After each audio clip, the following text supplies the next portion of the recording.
So you're looking to play s.h.i.e.l.D. Presented for you here are 10 tips to improve your s.h.i.e.L.D. play. Manage Fury's power. Nick Fury Jr. is the most important piece in the faction, and playing him well means managing his difficult power economy. He has two very powerful effects that both cost 3 power. His Spender, which does a 7-die attack followed by a grunt move and attack. It's a ton of output. The other is Eye in the Sky, arguably the defining characteristic of s.h.i.e.L.D. and a huge tool in keeping your pieces on the board. Fury's ways to build power are fairly limited, but the core of playing Fury is to keep him safe while also managing to build 3 power with him every turn so that you can use one of these strong abilities. Lean on the Fury special as his main way to build power. I know static builders are unpopular, but the diceless power is so nice for Nick Fury, and against the standard 3 def is only 60% to do 2 or more damage, so you aren't really missing out on extra power. The range 3 also helps keep Fury safe. Use the victory point side of the leadership. The victory point part of Nick Fury's leadership is much more powerful than it initially seems. The reason it is so strong is because of the tempo advantage it can give you into attrition teams. On a lot of crises, you can feel forced to put a model in danger in order to stay competitive on points. Due to the leadership, s.h.i.e.L.D. doesn't have to do this nearly as often. Ideally, turn 1 for s.h.i.e.L.D. should be them undercommitting to the crisis for extra attacks and ending the turn behind by 1 point. Being down 1 point is the ideal way to go into turn 2 because just one of your models dazing or your grunts dying will score you 1 point, bringing you back to parity, which will turn the other side of the leadership back on. Know your Eye in the Sky interactions. Eye in the Sky is a very complicated card that does a lot of weird stuff in this game. Knowing the exact outcome of playing the card is very important to understanding if you should play the card. There are too many Eye in the Sky interactions to list here, but the most common misconception comes from the shorthand we use for cards like Eye in the Sky and Trickster. We often say, Eye in the Sky out of range, you get your action back.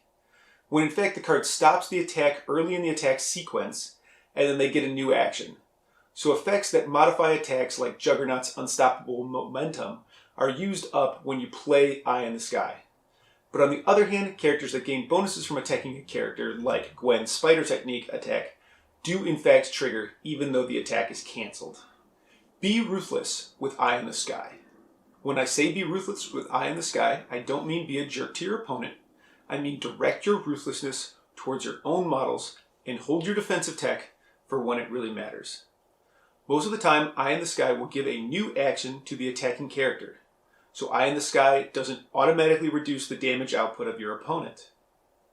Look for opportunities to pseudo-stagger models by leaving them with no other models to attack, or use it to save a key activation or to protect an objective. Lean on your power 3s. S.h.i.e.L.D. is a faction with a ton of strong 3 threats in affiliation. You should be playing these models as often as you can.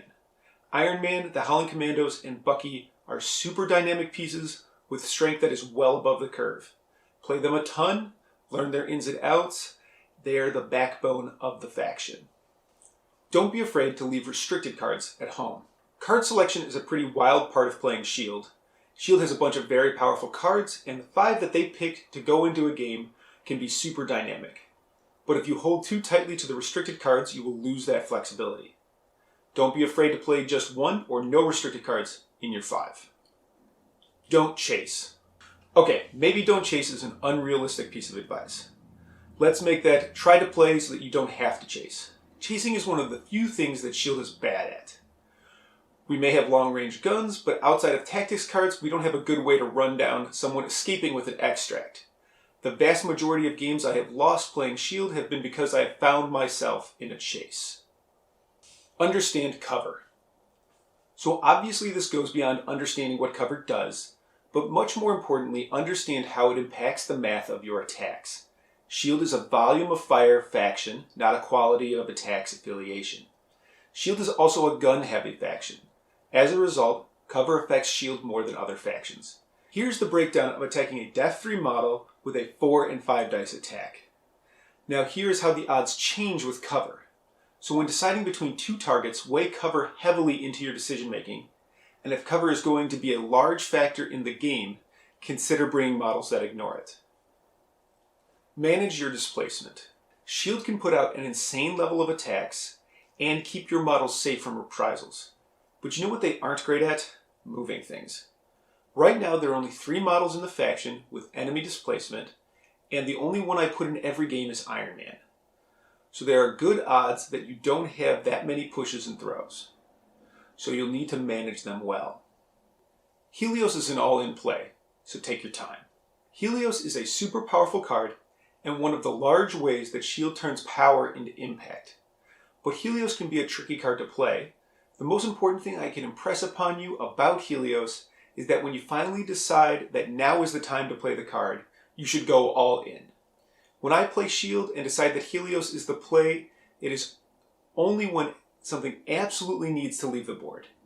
It's usually one of the most important moments in the entire game, and as a S.h.i.e.L.D. player, you should treat it as such. Take your time with it. Does your opponent have any ways to interact with this play? Check for bodyguards, trickster effects, and stealth.